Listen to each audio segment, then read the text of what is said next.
Welcome to the Block Exploring Podcast, your first step into the world of crypto and blockchain. The Block Exploring Podcast is your one-stop place to find quick, clear, and unbiased information on everything in the crypto space.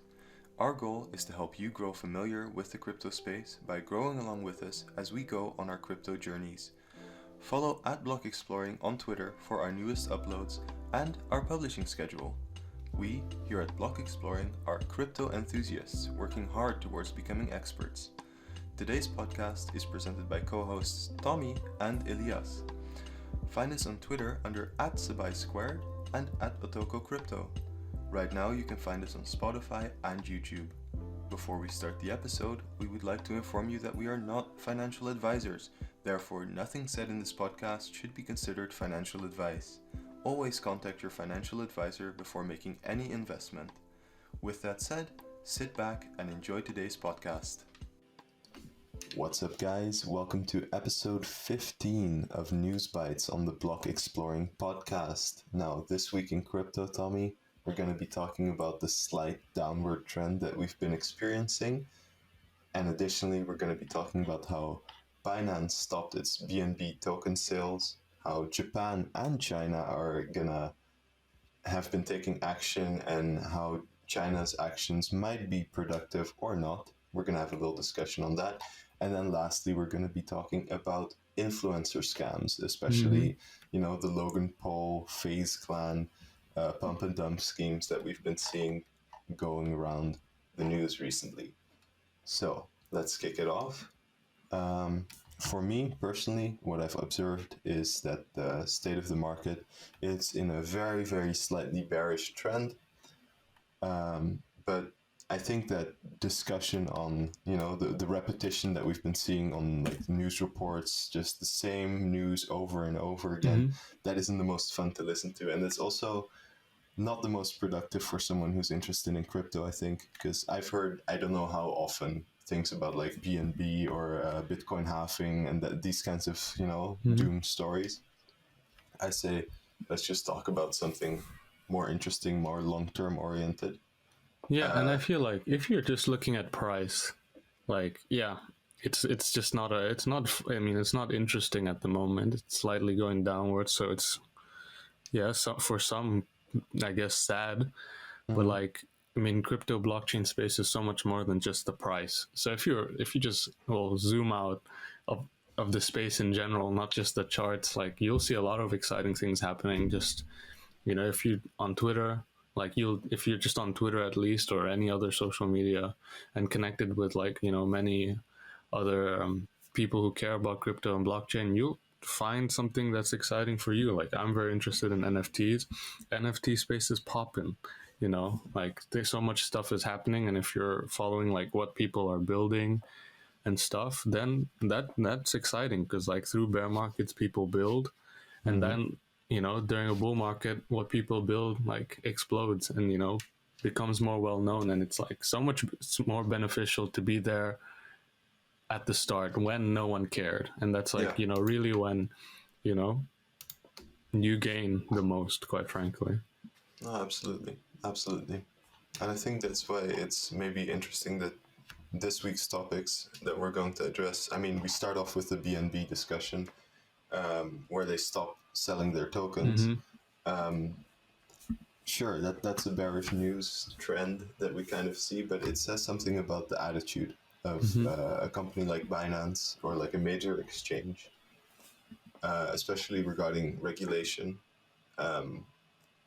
If you look at Binance, right, and it's once again a cautionary tale, not your coins, not your crypto, but Binance is extremely popular. I know some of our listeners also use Binance now, but they quit selling their token. And the only reasoning behind this that they gave in a public statement was they wanted to shift its commercial focus to other product offerings. That's extremely broad for we don't want to be sued by the SEC because our token is a bit on the edge of being a security. That's my guess. And, different jurisdictions have just been cracking down hard on Binance as a whole. I know in the UK, at least, a lot of banks are halting deposits in for Binance, and like, yeah, just around the world in different jurisdictions, they're going ham on Binance, because Binance is just going above and beyond, Yeah. your normal crypto exchange or your crypto bank in terms of the financial services that they're offering. Yeah. And yeah, most security exchange commissions and that are kind of worried about what they're doing, because Binance doesn't care. They're just going ham. Well, maybe them stopping their token sales indicates something, of them starting to care a little bit, because the regulatory hammer will come down, and like, you want to fall on the good side of regulation, then, which is why like all other exchanges seem to just be more cautious when they approach their financial product. They don't just spam financial products like Binance does, which is like, yeah, okay, if you're into Binance and you want to make use of those financial products, that's awesome. But it also means that, like, there is this uncertainty you have to deal with when using Binance, because they could just be completely clamped down on, and like, what does that mean for your funds? Yeah. Yeah. No, that's true. I think it's also important to look at BNB as a token, especially, what Binance is fearing is it being classified as a security, so that, the SEC can crack down on them harshly. Little Ripple situation, XRP situation. Exactly, very similar to XRP situation, where they say, like, if token is transferable, if it's like tradable on a crypto exchange, and if it has, I think the word is economic entitlements. It's like, so that you can pay for it with cash or an exchange. They tend to be securities. That's kind of how regulators look at crypto, and Binance BNB is definitely no exception to that kind of statement, except for the fact that with Binance BNB, you do get some privileges on the exchange itself, but I don't think that's enough function for the token for it to not be classified as a security under the current legislation and under the current kind of like guidelines that are ongoing, and the very few actual, precise legislation notes that are out there, I think that's exactly like what it would fall into, and that's what Binance is kind of trying to evade. Yeah, just seems like Binance, looked at regulation, was like, yeet, like, hoping like that, it'll just be a laissez-faire for them. But yeah, I mean, I don't know how that would be the case. Like, how would that be the case? No. Like, what I think what regulators purport to care about is consumer protection and ensuring consumer protection in the market. But and these financial services that Binance is offering are very complex, very ahead of what is offered in traditional finance markets. And I think this definitely scares regulators. And Binance is huge. Like, they're a huge centralized institution within crypto, and they're an easy target, quite frankly, for regulators, because they're one of the biggest, if not the biggest, and they're just doing all kinds of things, So they've made themselves an easy. I mean, it's not like, oh yeah, their company, don't be big. I mean, obviously they're gonna do whatever it takes to be as big as possible, to make as much money as possible. But yeah, like, I suppose their adventurism, they might take an L. Yeah. And I think that's also, one of the reasons that is very under-discussed when it comes to centralized exchanges. The first argument you'll hear in crypto is, if it's not your keys, it's not your coin, right? Yes. But on top of that, if it's, if you have your tradable tokens on the exchange is more vulnerable than you are to regulators, because you can have your ledger or whatever kind of cold storage you have and kind of keep it on your person, and no one is going to take anything from you. You have your private key right on you, Yep.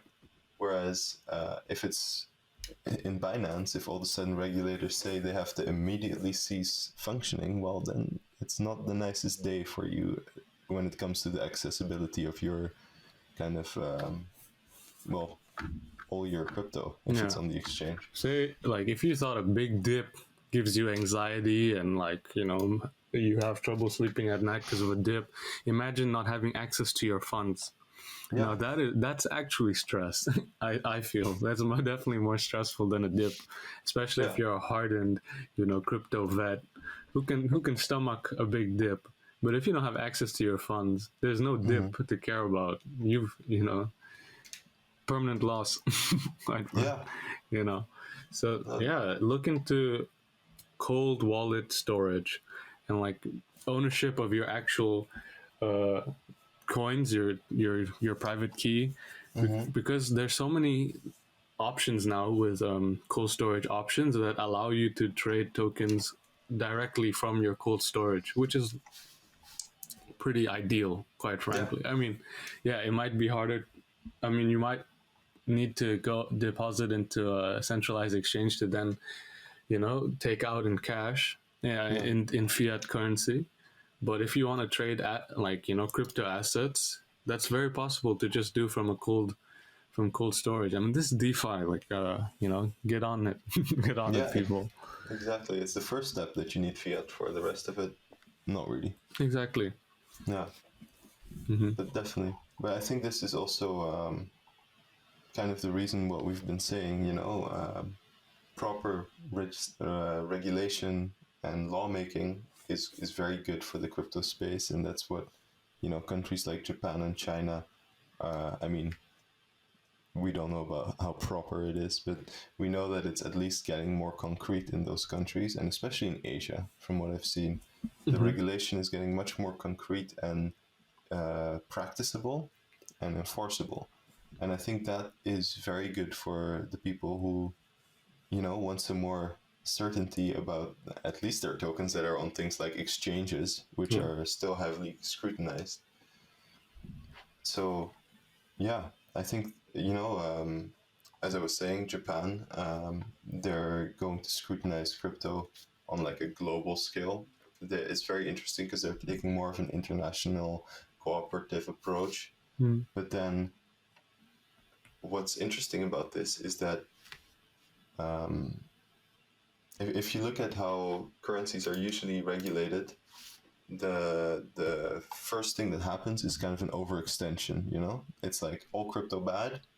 We're gonna just, like, bar any sort of trading, just a full ban on crypto. And Japan is one of those countries that just has not been doing that since, I think it's like 2014 when they confirmed Bitcoin to be an asset.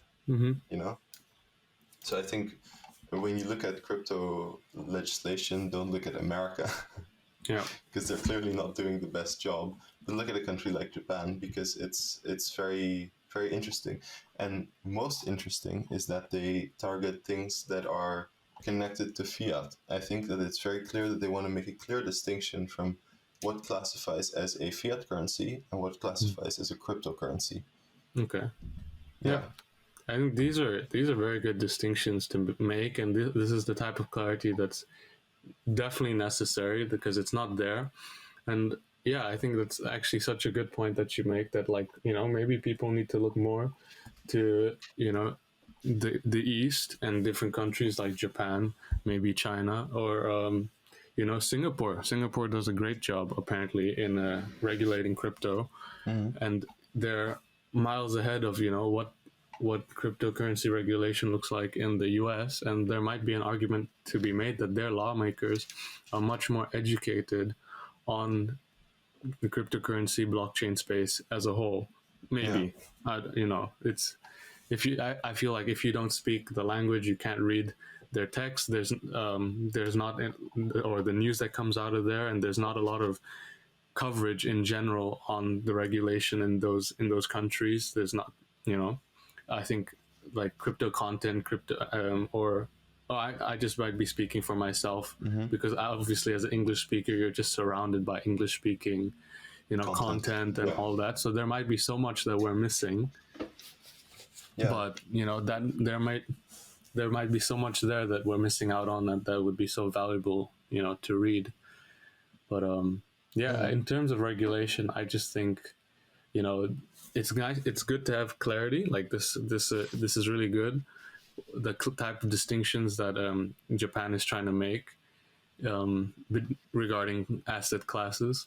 And I think what's important for people to observe when they're looking into crypto regulation is not just that, yeah, there's regulation and that's happening and that's great because it gives us more clarity as opposed to, the uncertainty that we have. But we have to still be mindful of the fact of, we want good crypto regulation, and what are the principles that underpin these regulations that, different jurisdictions are coming out with, because in my opinion, I would prefer if these regulations were, mindful of the principles that, drew so many people into the crypto blockchain space in the first place. Yeah. And in some respects, crypto and blockchain technology can be antagonistic towards state interests, towards state monetary interests.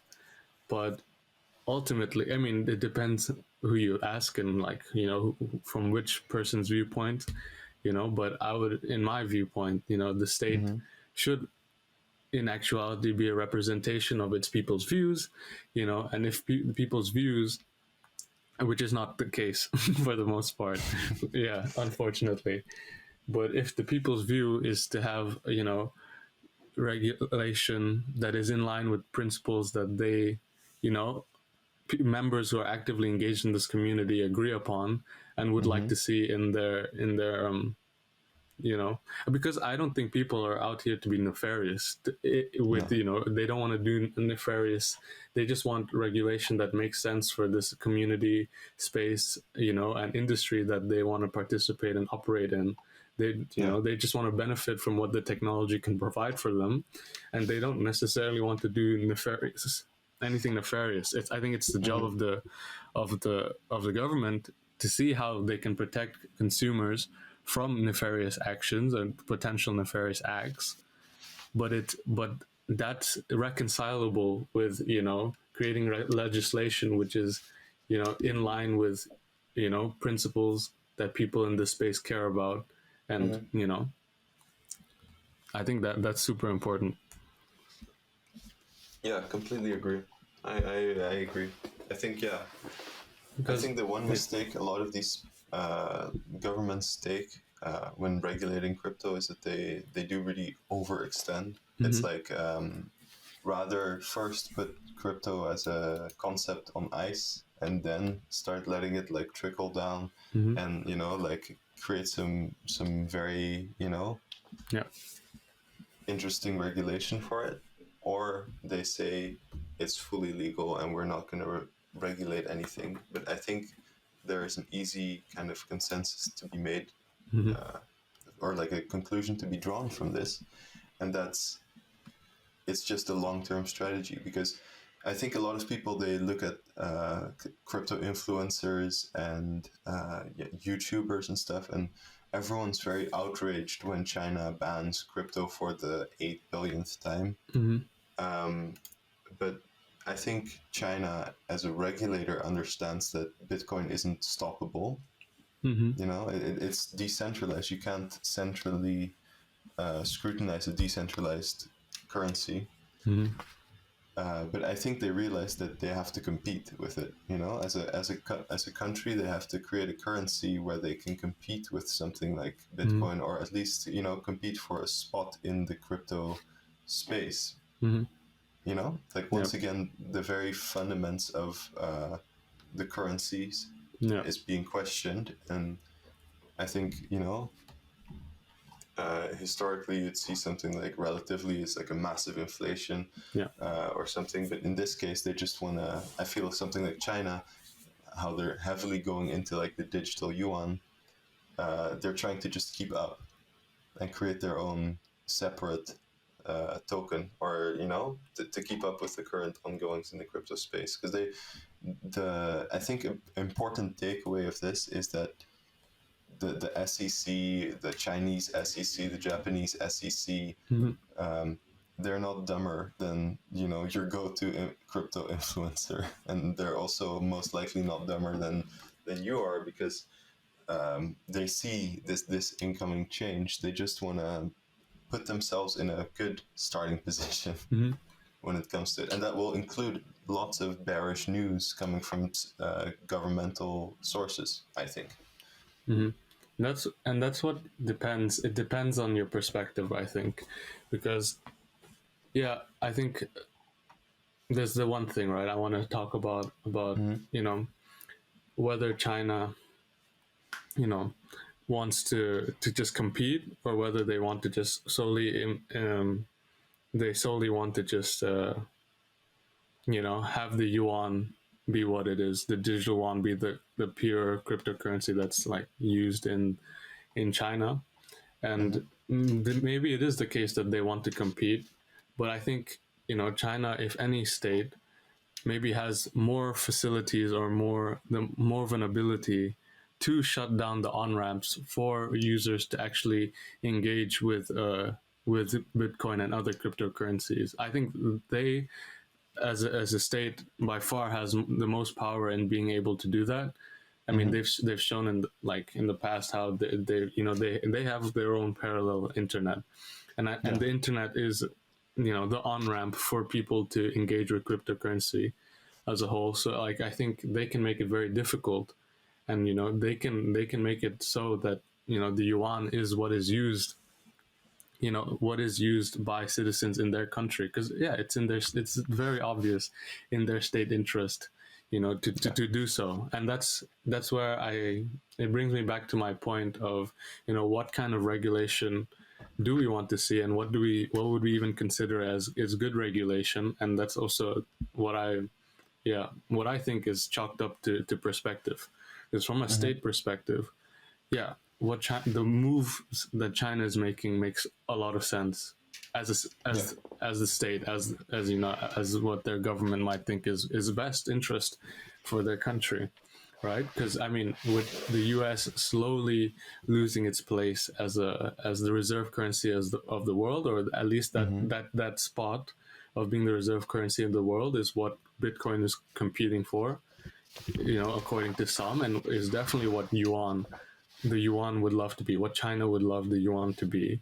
So obviously, I think if Bitcoin is a competitor, I mean, it just makes sense from a state perspective to do whatever they can to compete, as you said. But I think that's antagonistic to what, you know, the principles of that, you know, brought so many people into the crypto space in general, which is, you know, decentralization, choice, the, you know, being able to choose, being able to engage in monetary system which is not, you know, centralized, which I think the digital yuan is like not arguably going to be very, very centralized. No, You that's know, true. so it depends what perspective you take, you know, and whether you consider what they're doing with their regulation as bullish or not, or whether it's good or not. It's definitely a matter of perspective. I mean, but yeah, I mean, it'll be interesting to see. I don't live in China, so I don't have to, you know, necessarily deal with that. I only deal with, you know, maybe a dip because of FUD. But it's definitely going to be interesting to see that how different jurisdictions approach, you know, this regulation. This East versus West comparison is very interesting. I mean, Japan and China are also taking very different approaches, so that in itself is also just interesting. Yeah, no, I agree, and I think your point is good. The important discussion here is, how do you have to regulate crypto? Maybe we should do an episode on that or something with our ideas. Yeah, that'd be But cool. what I see is the cleanest kind of ideas are coming from countries that are willing to have come to terms with the fact that it's inevitable. You know, crypto as a currency is inevitable. It's just due to its nature, its decentralized nature. But then they start focusing on things like consumer protection. So things like preventing exit schemes, or differentiating clearly between things that are clearly securities, like bonds, obligations, these kinds of asset classes, and cryptocurrency, and ensuring that there's no mimicking, so that there's no securities that pose themselves as crypto. Right. You know, like let's say Apple all of a sudden says, you know what, take our crypto. It's actually a stock, but it's a crypto, and then they dump it on you, and there's actually nothing you can do to counteract that. Right. That would be a bit insane. That would be a madness. I think that's where the real regulation needs to be, keeping the cryptocurrency like clean. How do you call it? How would you say this? Maintaining a trustworthy cryptocurrency. Well, I think the emphasis should definitely just be on consumer protection, which is, kind of their job as at the SEC and all these other regulators' jobs, and who deal with monetary policy and that. It should just be consumer protection, and let it be, let it be, and just protect consumers. You don't need to, you don't need to, do too much. You don't have to do the most. You just gotta protect consumers. Because once you start doing too much, then you start infringing on things. You start, maybe engaging in things you don't, you're not as versed on, or if you just focus on this very pure idealistic notion of consumer protection, I think you can't go wrong, but obviously other things start seeping in, like state interests, self-interest. Well, who knows? We'll just see. It's a quickly evolving, space in crypto and blockchain. So it's we cover it quite a bit, I think. Yeah, but the regulatory landscape right now is extremely interesting when it comes to crypto, and I think it's also important, especially for our listeners, to stop seeing words like stricter regulation and bans and these kinds of terms as extremely negative. Yep. Because if you look at regulation in general, it rarely how often has China banned crypto? Like 1,000 times, and you at some point you feel like I think you guys banned it sufficiently. You would think one ban is enough, but no, you see 10,000 news articles about how they banned it now in a different way. But you should look at things like and not get scared by these kinds of developments, because I personally think it's just one step in their way of regulating it, because at a certain point, you in like the 20s, the 30s, you had the prohibition in America, but people were so adamant to get drunk that they still continued, and eventually they fully opened up the sale of alcohol. I think something like this is a parallel you can draw when it comes to crypto mass adoption. People want the agency over their currency. They want to have more control. They want to be their own bank. They don't want to have to deal with intermediaries on how to manage their own assets, So I think that it's definitely something you should take into account. Stricter regulation is one of those headlines you constantly see, and it's constantly brought into negative into a negative light. But I think you have to realize that for years now, we've been working with just the asset class of security or not a security. And now we're moving away from that, that dichotomy, and making it much more nuanced, because even within crypto, a Bitcoin compares to an Ethereum, it's not comparable. The only thing it compares to is that it uses cryptography in a blockchain-based system. They're vastly different assets. Make a Venn diagram. Yeah, exactly. Someone make a Venn diagram. No, I get what you're saying, though. Yeah, and it's I really understand Japan's approach. Target, and I mean, this is also what the G7 says, I think, in one of their press releases, but that the fiat-pegged stablecoins, they really blur the line between fiat currency, cryptocurrency, digital currency. It's very unclear what it is, what it should classify as, and it also puts the consumer at a major risk, because what if all of a sudden USDT disappears? You might see it Facts. now as a crypto user, like, oh, this is actually my safe stable coin. I'm putting my money in this, but it's unregulated. You should have some accountability. There should be some sort of Is guidelines as to. USDC on is USDC not like signed up as a security? I don't know. I reckon. Well, we can look into it, but I would think Coinbase is on top of that. Coinbase, if anyone, one of the only, first and only, maybe cryptocurrency, crypto-related public companies. You'd imagine they would be up, in front of that, and they would have the money to, declare it as a security. Maybe not though, because it's like if it's been declared that they're a security, then does that like set precedent that like all? I mean, I know, no. That all stable. What I was going for is like that all stable coins are then securities, but that might not be. I mean, precedent isn't set like that. Yeah. No, that's true. But I think if you look at something like Tether, right? It's like it's designed to be pegged to the US dollar, right?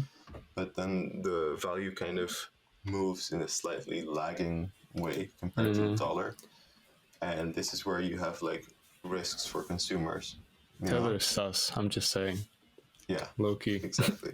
Sus. And you have many other coins that have made kind of like a USD kind of stable coin where they peg it to their own version of a USD Tether, or like or what is it, UST, United States Terra, I think is Terra is like the project, and then USDT is Luna Terra. Luna. Yeah.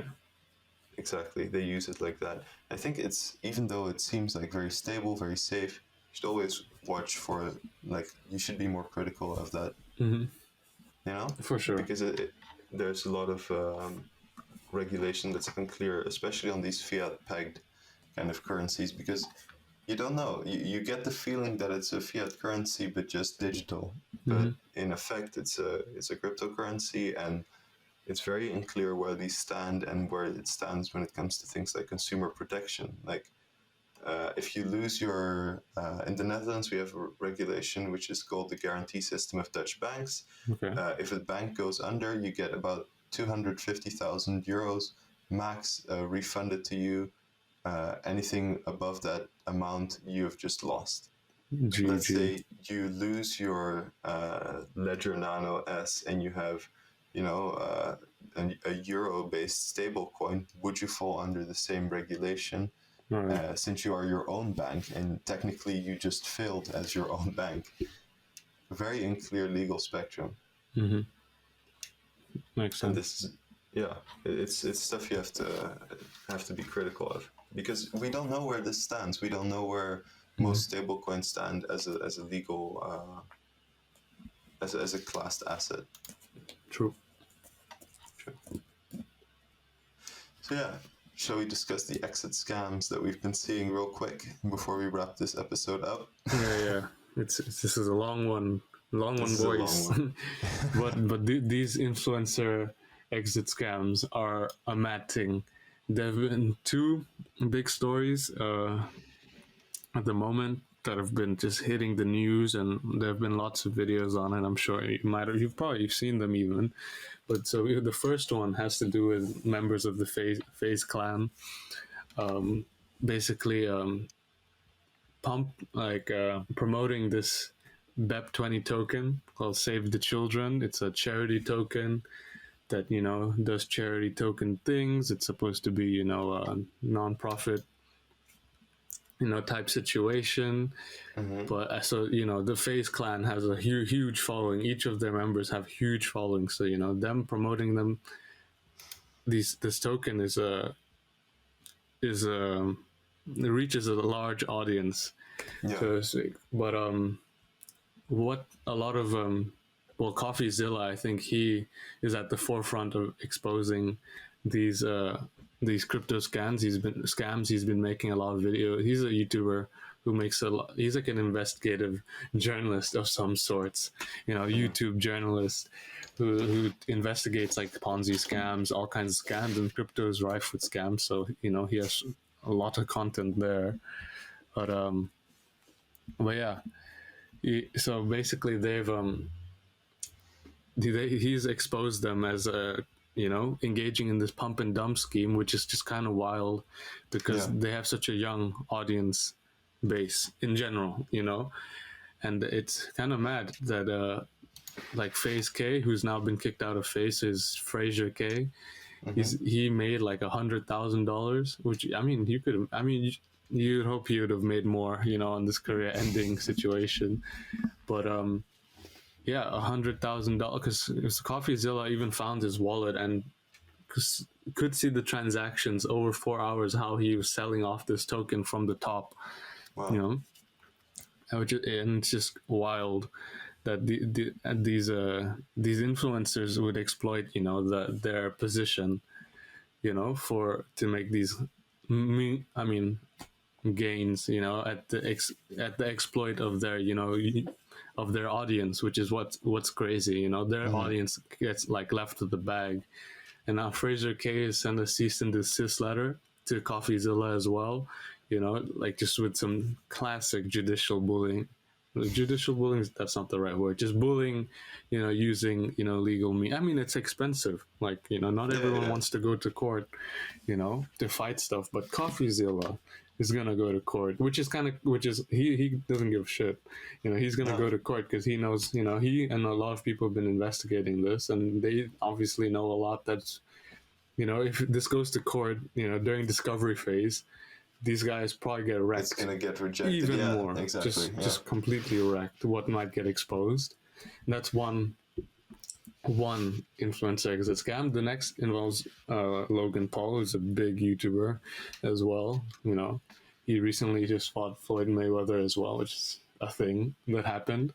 Yeah. But he was pumping this token Doink or Bink Doink, I believe. Yeah, something Doink, right? So he was pumping it, and what's kind of terrible about this whole situation, he's kind of made it like, it's just this coin with a stupid name that he's found, casually, and he's like, I'm all in. He just found this coin casually, and he's like, I'm all in, right?